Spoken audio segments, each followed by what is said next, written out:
أجمعين. قال الله تعالى في القرآن الكريم: أعوذ بالله من الشيطان الرجيم. بسم الله الرحمن الرحيم. سبحانك لا علم لنا إلا ما علمتنا إنك أنت العليم الحكيم. صدق الله العظيم. Yang saya hormati dan yang saya muliakan Bapak Ibu sekalian jamaah salat zuhur yang dirahmati Allah Subhanahu wa taala. Alhamdulillah pada kesempatan siang hari ini tanggal 25 Rajab 1434 Hijriah, kita semua diberikan kemudahan, kesehatan, sehat walafiat, panjang umur, kita masih bisa hidup sampai usia kita hari ini. Semoga semua nikmat yang Allah berikan kita syukuri, sehingga Allah terus tambahkan nikmatnya pada kita sekalian. Amin amin ya rabbal alamin. Hadirin rahimakumullah, kembali kita berjumpa dalam kajian sirah, dalam kajian mempelajari sejarah kehidupan perjalanan dakwah Rasulullah SAW.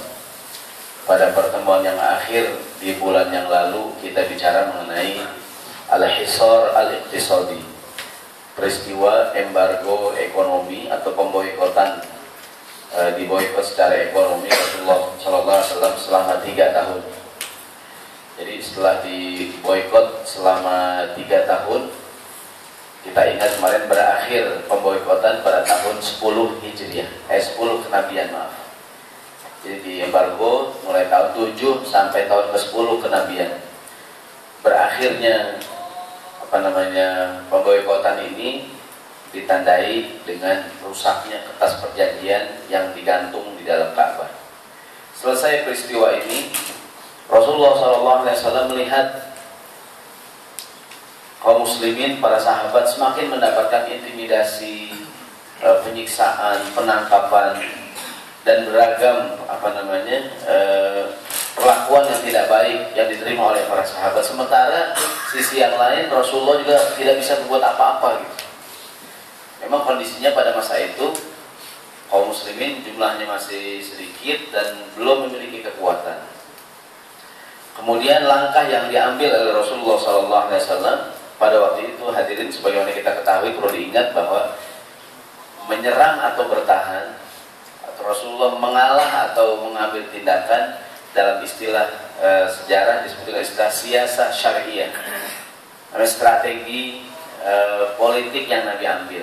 Jadi ketika beliau maju atau mundur, menyerang atau bertahan, membalas atau tidak, merupakan bagian daripada siyasah syariah, ijtihad atau langkah politik Rasulullah SAW. Beliau tidak melawan bukan karena takut, bukan karena takut mati gitu, karena bagian daripada siyasah syariah. Maka nanti para ulama menjelaskan bisa jadi tidak melawan itu menjadi sebuah keputusan yang baik. Pertama, untuk menjaga kelangsungan dakwah Islam. Yang kedua, untuk menjaga munculnya korban dari kalangan kaum muslimin. Jadi maju atau mundur, menyerang atau bertahan merupakan bagian daripada siyasah syariah.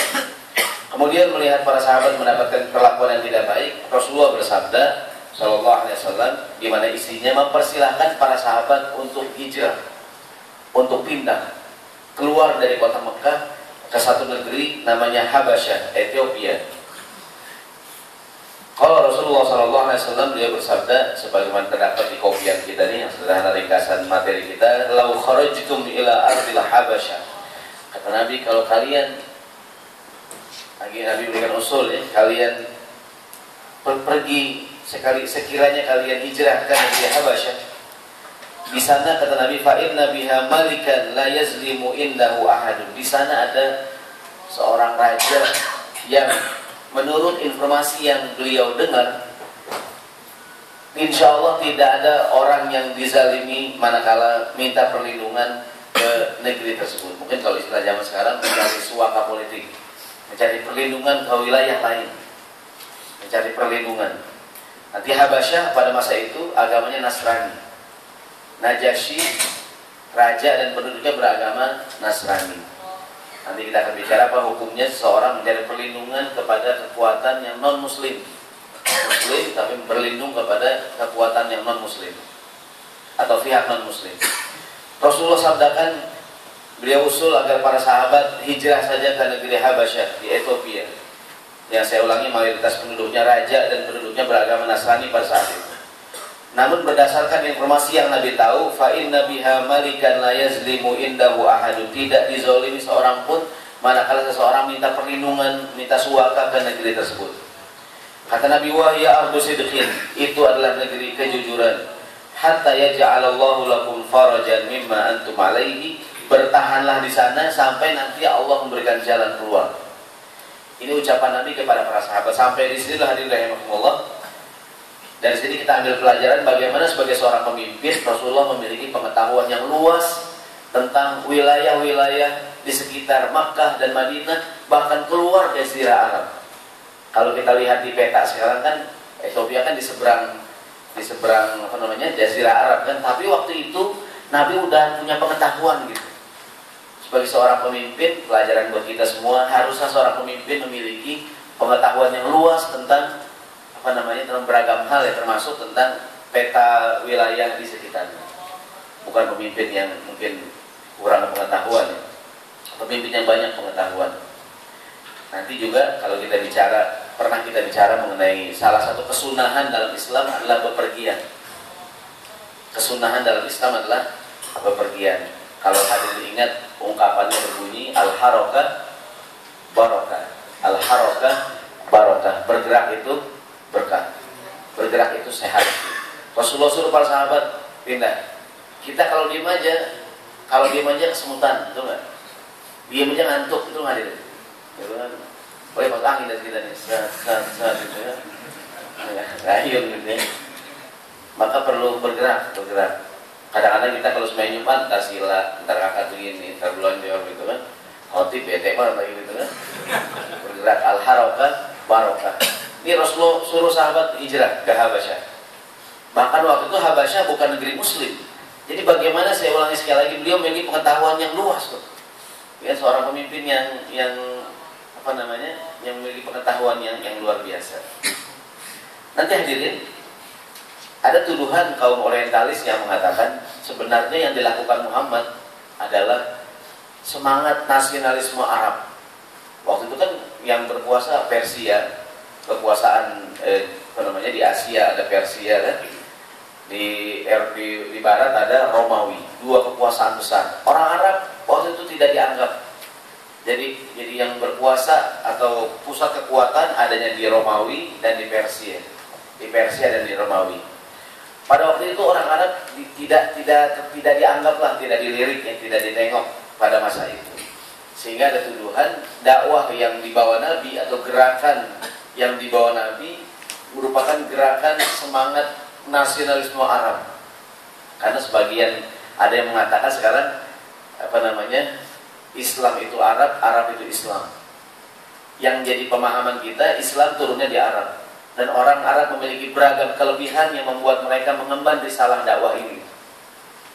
Namun kalau kemudian ada orang yang berkata, contohnya pernah di beberapa tahun yang lalu ada yang mengatakan bahwa Assalamualaikum itu Arab. Sebetulnya kita cukup mengucapkan selamat pagi. Jadi selamat pagi, selamat siang, selamat sore sama aja gitu kan. Kalau di Arab bilangnya Assalamualaikum. Kalau di Indonesia bilangnya selamat pagi, good morning. Understand? Tentu ucapan ini tidak benar gitu. Kalau di Arab, kalau di Indonesia selamat pagi, dan di Arab itu sobahal khair. Sobahal khair. Assalamualaikum itu Islam gitu maksudnya. Assalamualaikum itu Islam. Ada yang mengatakan jilbab itu Arab. Jilbab itu Arab. Di kita ya bisa pakai selendang yang begitu dan baju kebaya dan sebagainya. Bahwa memakai jilbab itu adalah Islam. Menutup aurat itu Islam. Menutup aurat dengan memakai jilbab adalah Islam. Mengenai modelnya silahkan saja, penting sesuai dengan aturan. Memakai baju itu yang tidak terlalu ketat, yang longgar sebagaimana kita kenakan adalah Islam. Baju gamis itu Arab, gitu kan?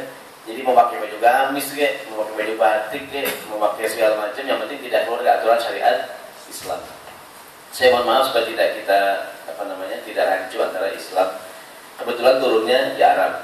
Karena saya ulangi, ada yang mengatakan Islam itu merupakan semangat seorang Rasulullah, seorang Nabi yang dari Arab ingin mengangkat.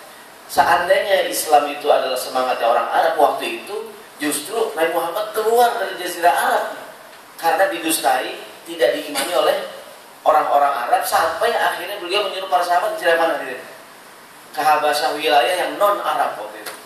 Jadi kalau seandainya yang dilakukan Nabi merupakan semangat nasionalisme Arab, bukan, tidak benar ya. Buktinya orang Arab di zaman itu justru tidak, bahkan di awal mula dakwah Islam di 3 tahun pertama. Artinya kalau seandainya ini merupakan semangat orang Arab, tentu 3 tahun bukan 40 orang kan, lebih dari itu kan. Jumlah yang hanya 40 orang menandakan bahwa orang Arab juga waktu itu tidak semuanya mendukung Nabi gitu. Karena di bawah Nabi adalah ajaran Islam. Bahkan di 3 tahun yang pertama dengan jumlah 40 orang, yang Islam bukan semuanya orang Arab. Sudah ada Bilal dari Habasyah, Bilal al-Habsyi, sudah ada Salman al-Farisi, Salman dari Persia, sudah ada Suhaib ar-Rumi, Suhaib berasal dari Romawi, dan beberapa sahabat yang lain. Jadi kita kembali bahwa waktu itu yang menolong Nabi di hijrah yang pertama di tahun ke-10 kenabian nih, ternyata hijrahnya bukan ke negara Arab yang lain, hijrahnya malahan ke wilayah Habasyah. Tentu nanti ada pelajaran yang nggak diambil dari peristiwa ini. Yang kedua, saya ulangi sekali lagi, betapa Rasulullah seorang yang memiliki pengetahuan yang luas. Mudah-mudahan kita pun demikian. Maka saya ulangi, disunahkan dalam agama bepergian. Jangan kita sebagai seorang muslim tidak memiliki banyak pengetahuan tentang wilayah lain. Al-harakah barokah. Kita tahunya cuma Sudirman atau Tamrin doangan. Keluar jadi header kan, gitu ya. Jadi kita boleh kemana-mana hadirin sunnah. Saya ulang sekali lagi, kalau kita punya anak senang bepergian itu baik. Dia senang berpetualang itu baik. Bahkan para ulama adalah para petualang. Para sahabat adalah para petualang, orang yang senang bepergian. Al-harakah barokah. Bahkan kalau kita di rumah saja, bosan nggak hadirin? Bosan. Jadi suami istri mungkin diantara membuat bete karena sering ketemu gitu. Boleh pisah sekali-kali. Pisah maksudnya suami tugas keluar kota 2 bulan gitu kan. Itu pulang jadi anget ini. Mungkin ya. Kan orang kalau jarang ketemu jadi begitu tuh. Ada lagu yang katanya, ada lagu anak-anak BTK tuh. Abi di rumah alhamdulillah. Maksudnya abi nggak pernah, kan sih abinya harus pergi maksudnya. Kalau abi di rumah aja nggak punya duit tadi, harus pergi. Itu lagu salah. Kembali hadirin rahimakumullah. Begitu sahabat sampai di Habasyah, singkat cerita, diterima oleh Raja Najasyi. Di antara yang berangkat pada masa itu adalah beberapa orang sahabat senior. Di antara mereka adalah Utsman bin Affan bersama istrinya, putri Nabi Ruqayyah. Utsman menikah dengan 2 orang putri Nabi, dengan Ruqayyah. Nanti sepulang dari Habasyah, Ruqayyah meninggal. Nikah lagi Utsman dengan adiknya Ruqayyah, namanya Ummi Kulsum. Pada peristiwa perang Badar kalau tidak salah, Ummi Kulsum sakit, sehingga Utsman tidak ikut dalam perang Badar, merawat istrinya. Kita kembali. Jadi yang ikut pada hijrah pertama kali ini di antara senior sahabat atau sahabat-sahabat yang terkenal adalah Utsman bin Affan bersama istrinya, putri Nabi. Ada Abu Hudzaifah, ada Zubair bin Awam, Mus'ab bin Umair, Abdurrahman bin Auf, dan beberapa orang sahabat yang lain. Jumlah mereka sekitar 30 orang. Bisa kita bayangkan hadirin, kalau kita lihat di peta dari Mekah ke Habasyah, tidak dijelaskan apakah mereka nyebrang laut atau lewat darat. Ya. Apakah mereka nyebrang laut merah kan? Atau mereka mengambil jalur darat sampai ke yang sekarang menyeberangi terusan Suez ya? Nyeberangi Laut Merah. Karena Habasyah adanya di wilayah Afrika. Bisa kita bayangkan sampai segitunya para sahabat memperjuangkan Islam sampai hijrah ya? Hijrah membela agama mereka. Sehingga cerita diterima di Habasyah oleh Raja Najasyi. Di sisi yang lain, kafir Quraisy merasa ini berbahaya nih kalau Islam yang dibawa oleh Muhammad berkembang keluar Mekah. Mereka mengirim utusan yang dipimpin oleh Amr bin As. Amr bin As belum Islam waktu itu. Amr bin As Islam entar belakangan menjelang penaklukan kota Mekah. Dia Amr bin As dia dikenal sebagai seorang diplomat, pandai berdiplomasi. Ayahnya juga ahli jidal, ahli berdebat ayahnya. Namanya Al-As bin Wa'il. Di surat Yasin ada ayat tuh, Bismillahirrahmanirrahim. Wa daraba lana mathalan wa nasiya khalqah qala man yuhyil izama wa hiya ramim. Jadi ada orang Arab bawa tulang belulang ke hadapan Nabi, dia berkata, wa daraba lana mathalan. Mereka nih orang tua ini memberikan perumpamaan kepada Nabi. May yuhyil izama wa hiya ramim. Siapakah yang akan menghidupkan tulang belulang udah hancur begini nih? Muhammad, siapa yang kalau engkau mengatakan manusia akan dibangkitkan lagi? Ini tulang yang udah hancur, siapa yang akan menghidupkan lagi? Allah berfirman kepada Nabi, Qul, katakan kepada mereka, yuhyihal ladzi ansha'aha awwala marrah. Yang akan menghidupkan adalah zat yang pertama kali menciptakan. Siapakah orang tua yang mendebat Nabi ini? Dia adalah ayahnya Amr bin As. Namanya Al-As bin Wa'il. Memang dia pandai berdebat ya. Anaknya Amr bin As. Pada cerita ini belum Islam dia. Tapi nanti setelah Islam, Amr bin As juga memiliki kontribusi yang luar biasa. Dialah yang membuka wilayah Afrika Utara. Jadi mulai dari nyebrang ke Mesir, ke Libya, Maroko, Tunis, ke bawah Sudan. Yang Islam ada sahabat Amr bin As pada zaman Umar ya. Pada zaman Umar. Jadi hadirin rahimakumullah, meski jadi ada ungkapan ada dalam bahasa Arab punya al-ibratu biman sadaqo wa laisa biman sabaqo. Yang dinilai adalah siapa yang memberikan kontribusi, bukan siapa yang duluan. Ada orang yang Islamnya duluan tapi tidak memiliki kontribusi. Ada yang baru masuk Islam tapi memberikan kontribusi yang besar. Mudah-mudahan kita memberikan kontribusi buat agama kita, amin. Ya rabbal alamin. Memberikan kontribusi minimal di lingkungan tempat kerja kita nih. Ada kontribusi. Singkat cerita, kemudian diterimalah mereka. Maka Amr bin As mewakili tokoh Quraisy berhadapan dengan kaum muslimin di hadapan Raja Najasyi. Mereka minta agar kaum muslimin dipulangin ke Mekah. Dipulangin ke Mekah dengan alasan mereka tidak beriman pada Tuhan-Tuhan kami. Singkat cerita terjadilah dialog yang luar biasa dari rahimahullah pada peristiwa ini. Amr bin As berkata kepada Najasyi bahwa ini orang menghina agama kamu. Dia menghina Isa, dia menghina Maryam, dia bahkan menghina Tuhan-Tuhan kami. Kemudian Najasyi berkata kepada kaum muslimin. Pertanyaan Najasyi, coba ceritakan apa alasan kamu tidak beriman kepada agama saya? Apa alasan kamu tidak beriman kepada agama nenek moyang kamu di Mekah? Kemudian yang menjawab adalah Ja'far bin Abi Thalib, kakaknya Ali bin Abi Thalib. Ja'far yang memimpin rombongan pada waktu itu memberikan jawaban. Ayyuhal malik, wahai raja. Ja'far menjelaskan. Kunna qauman ahla jahiliyah. Dulu kami adalah masyarakat jahiliyah, kata Ja'far. Kami menyembah berhala. Kami memakan bangkai. Ini akan dijelaskan oleh Ja'far, hadirin saya mohon maaf. Kayaknya juga mungkin kita rasakan pada dalam kehidupan kita gitu. Manakala kita jauh dari Islam. Jadi kata Ja'far, kenapa kami mengikuti ajaran Muhammad? Dulu kami masyarakat jahiliyah. Kami menyembah berhala. Kami memakan bangkai. Kami berbuat kejahatan, memutuskan silaturahim. Kami berlaku buruk pada tetangga kami. Yang kuat di antara kami menindas yang lemah. Hingga Allah mengutus seorang Rasul kepada kami. Kami kenal nasabnya. Kami kenal kesungguhan tutur katanya. Kami tahu kejujurannya dan kesucian hidupnya. Dia mengajak kami untuk mengesahkan Allah dan tidak menyekutukannya dengan apapun juga.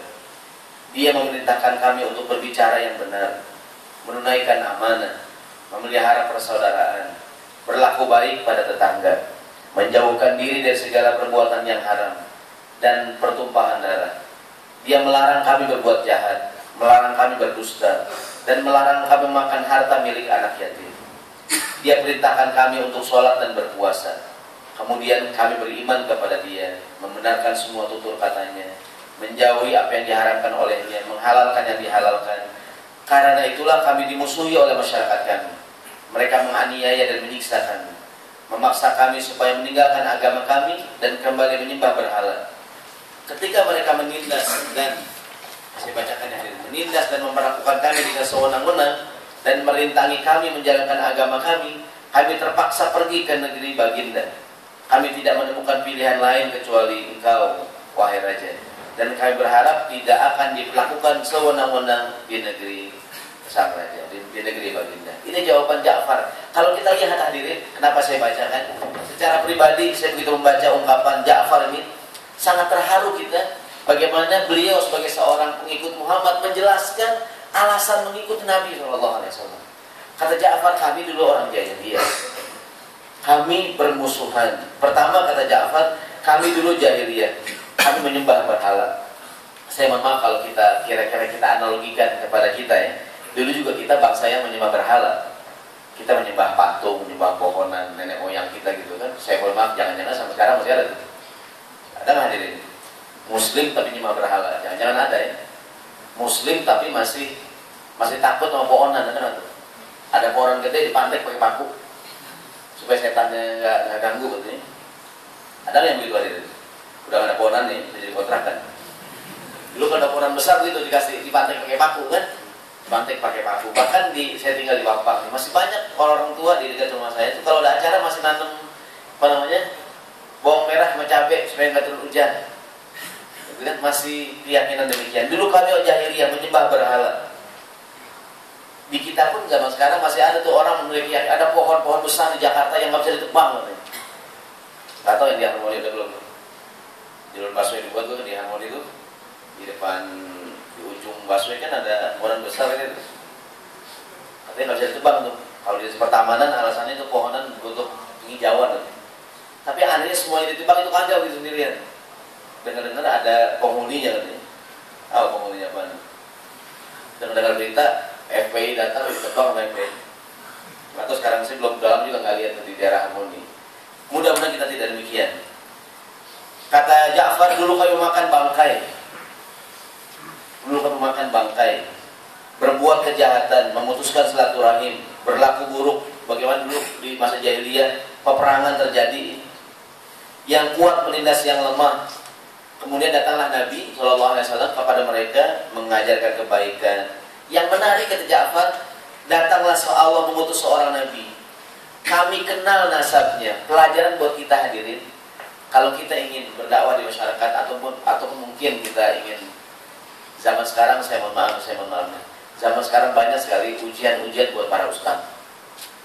Sekarang banyak sekali fitnah-fitnah buat para ustaz. Maksud saya mohon maaf, mudah-mudahan para ustaz, para guru siapapun nih, para kiai, para habib, para guru lah ya, memiliki akhlak layaknya seorang guru. Di mana Ja'far mengungkapkan, kata Ja'far, kami kenal nasabnya.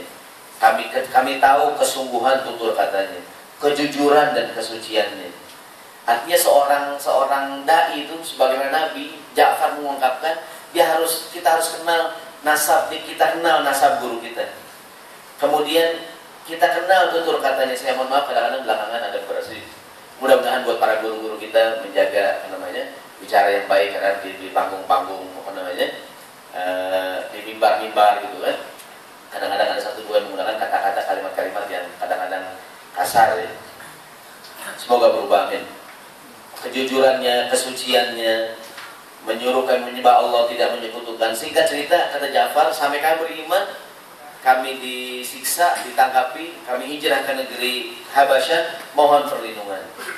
Kemudian mendengar jawaban ini, Najasyi berkata, sekarang bacakan apa yang dibawa oleh Muhammad oleh Nabi kalian. Oleh Ja'far dibacakanlah surat Maryam, bagian-bagian awal surat Maryam. Surat Maryam kan isi cerita panjang mengenai kisah Nabi Isa alaihissalam. Singkat cerita, Najasyi menangis.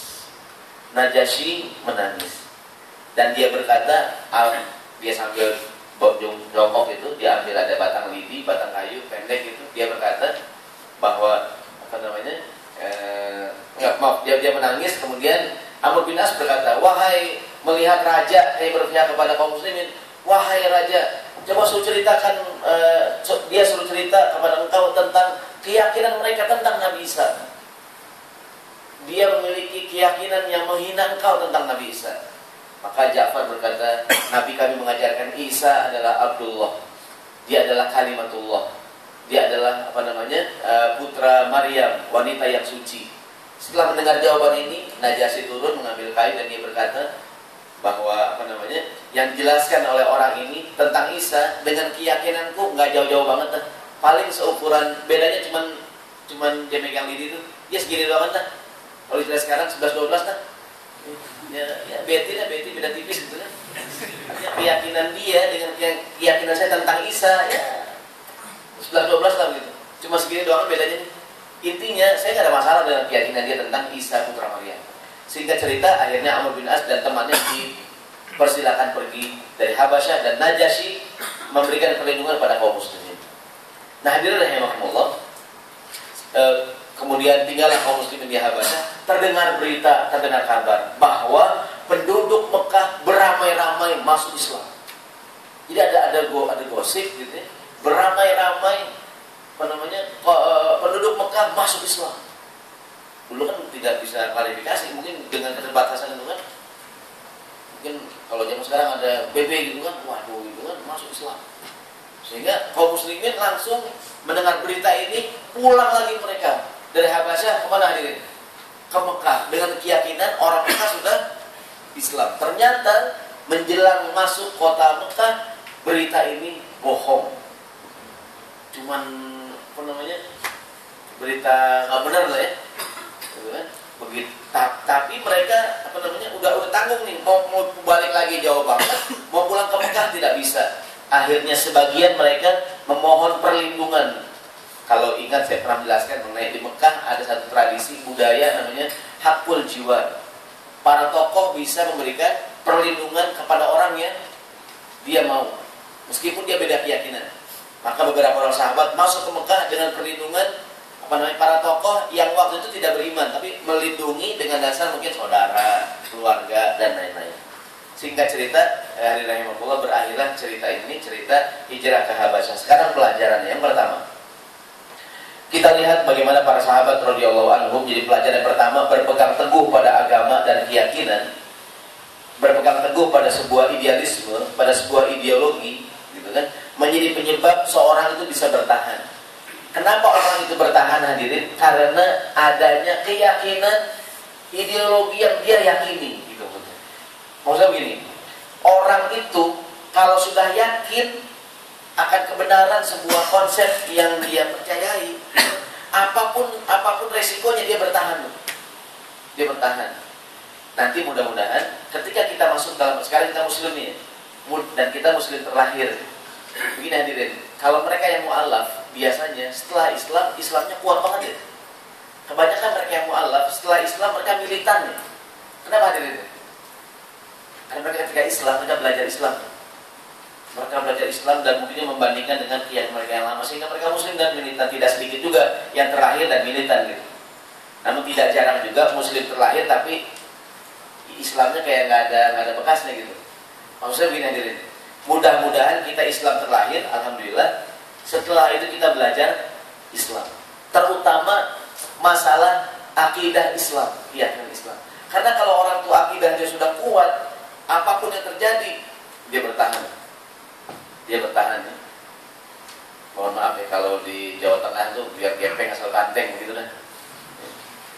Punya keyakinan itu udah gitu.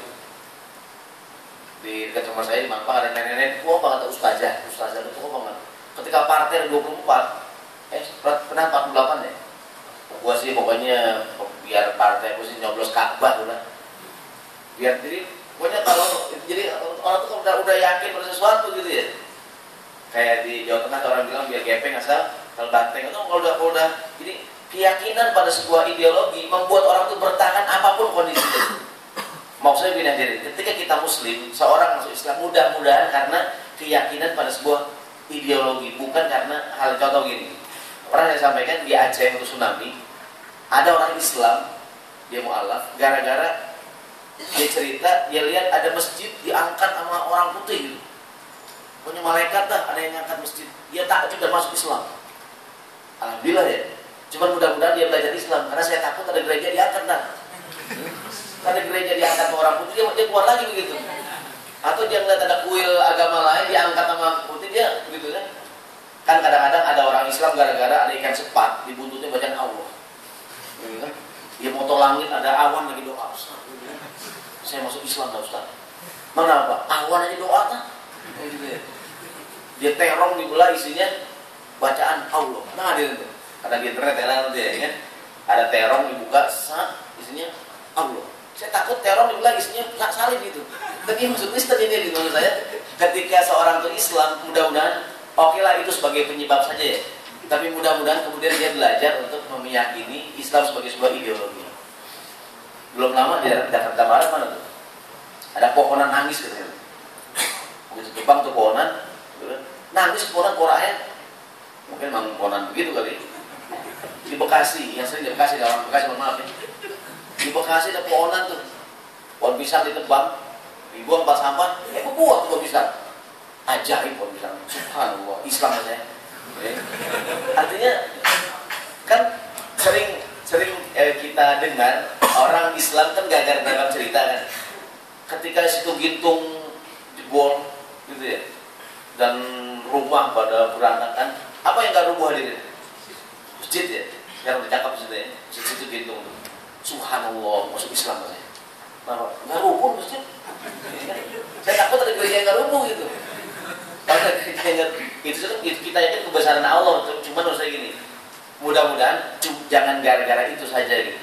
Mudah-mudahan kita Islam karena kita yakin akan kebenaran konsep Islam. Karena kalau sudah yakin berdasarkan kalau sudah karena alasan ideologis, tuh insya Allah ya.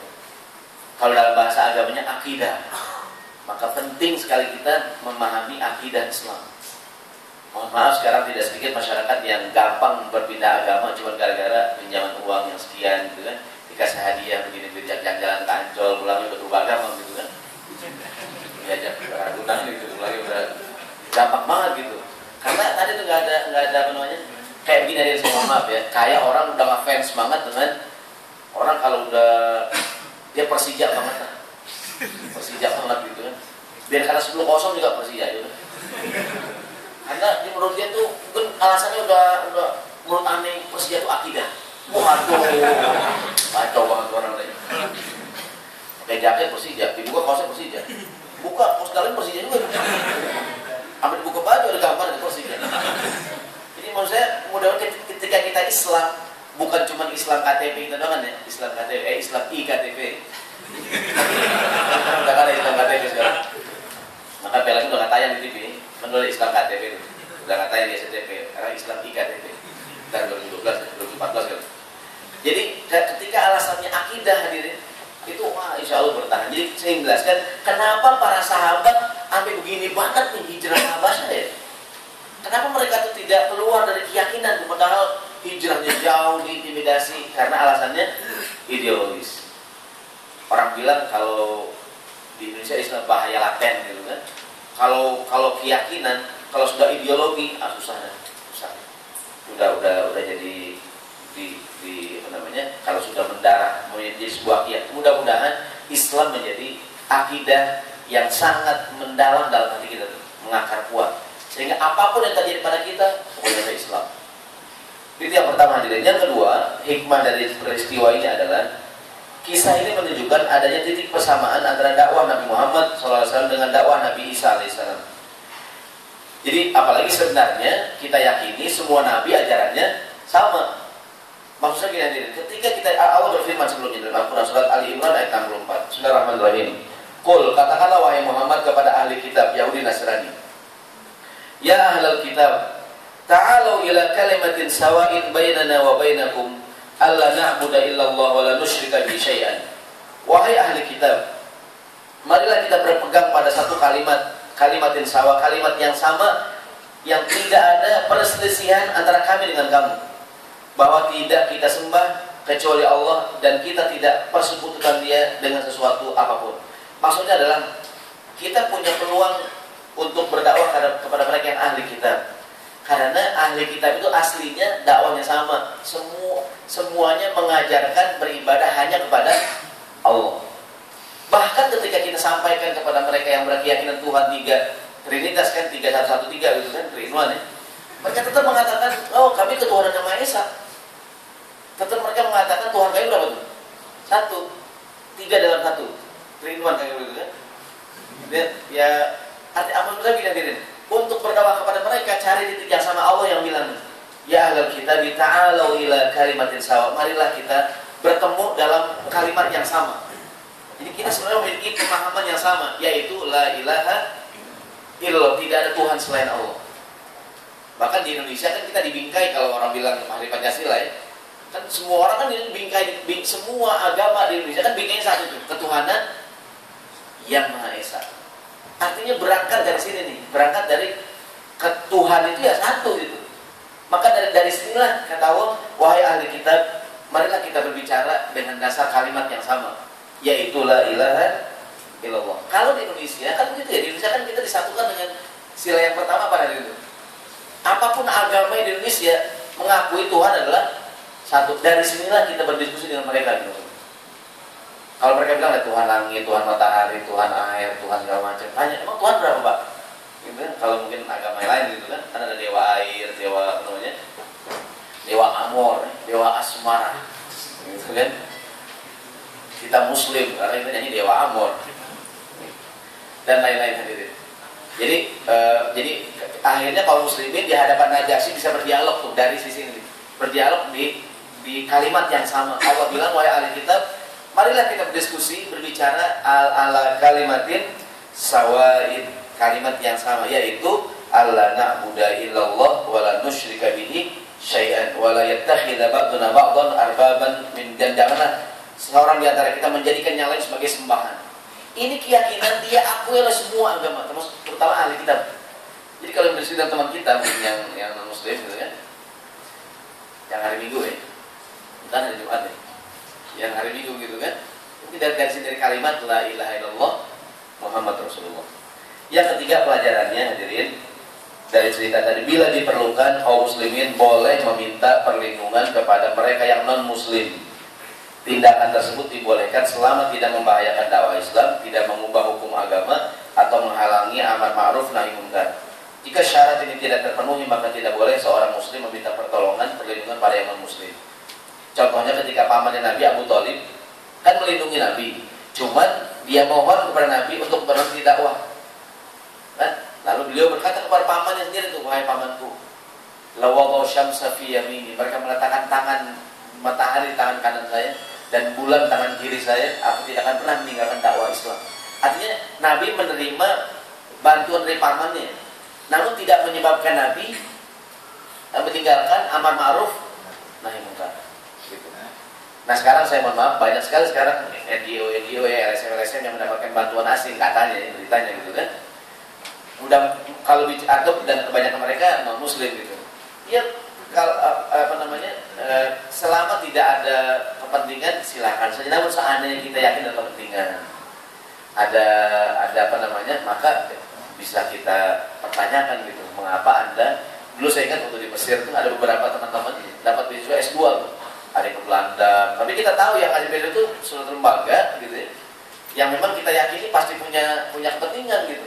Karena bukannya nggak mungkin ya, dia membiayai sekolah S2 gitu kan 2 tahun 3 tahun dengan biaya segala macam gitu kan, pasti punya. Artinya bahwa ketika ada perlindungan, ada bantuan dari non muslim itu datang pada kita, boleh nggak terima? Boleh, selama tidak membahayakan dakwah Islam, tidak mengubah hukum agama, tidak menghalangi amar nahi munkar.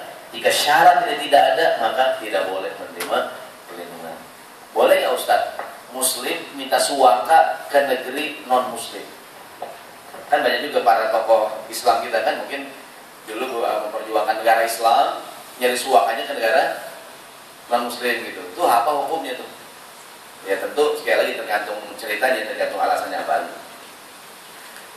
Hadirin yang dirahmati Allah Subhanahu wa taala, kira demikian cerita, mungkin banyak lagi pelajaran-pelajaran lain. Kesimpulannya adalah yang mudah-mudahan kita mengambil inspirasi dari cerita ini agar semua kita semampu kita menjaga akidah keyakinan Islam yang kita miliki. Betapa para sahabat dahulu mengorbankan segalanya untuk menjaga keyakinan Islam sampai ke hijrah ke Habasyah. Dan rahimahullah nanti di ujung ceritanya Najasyi masuk Islam. Cuman dia merahasiakan keislaman dengan alasan stabilitas internal negaranya. Dia tidak terjadi gejolak. Mana bukti dia Islam? Begitu Rasulullah mendengar Najasyi meninggal dunia, Rasul melakukan sholat jenazah gaib. Ada pendapat yang mengatakan, mengapa Nabi sholat jenazah? Pertama, takziman lahu. Dalam fikih Syafi'i, Nabi sholat jenazah sebagai penghormatan kepada Najasyi. Di sana sih, di Habasyah udah disembayangin. Kenapa di Madinah Nabi dibayangin? Sebagai tanda penghormatan. Yang kedua mengatakan, Nabi khawatir di Ethiopia tidak ada yang menyolatkan karena dia menyembunyikan keyakinan. Itu sebabnya sekarang di kita ada pendapat yang mengatakan sholat jenazah gaib itu ada. Ada yang mengatakan sholat jenazah gaib itu nggak ada. Buat apa kita nyembunyikan jenazah gaib? Orang disuruh sembayangin gitu kan. Contoh ketika tsunami di Aceh, di Jakarta, banyak yang sembahyang gaib itu. Kenapa itu sholat gaib hadiriin? Kenapa itu sholat gaib waktu itu? Ya sebagai penghormatan gitu kan. Kayak almarhum kemarin Ustaz Jeffrey meninggal, disembayangin di Istiqlal. Banyak kan di daerah yang sembahyang gaib itu? Apa alasan hadiriin? Apa alasan itu? Takziman, penghormatan. Ustaz kan tiap hari ada yang meninggal, Ustaz pun kita sembahyang gaib. Ya kan gak semua orang gitu kan. Repot kalau semua orang kita kerjaan gitu, gak penting kita. Maka pendapat yang kedua mengatakan tidak ada sholat jenazah gaib. Karena sholat jenazah hukumnya fardu kifayah. Tapi mudah-mudahan kita punya pengalaman soal gaib ya, kayak pas saya ceritakan jangan sampai nggak pernah gitu kan.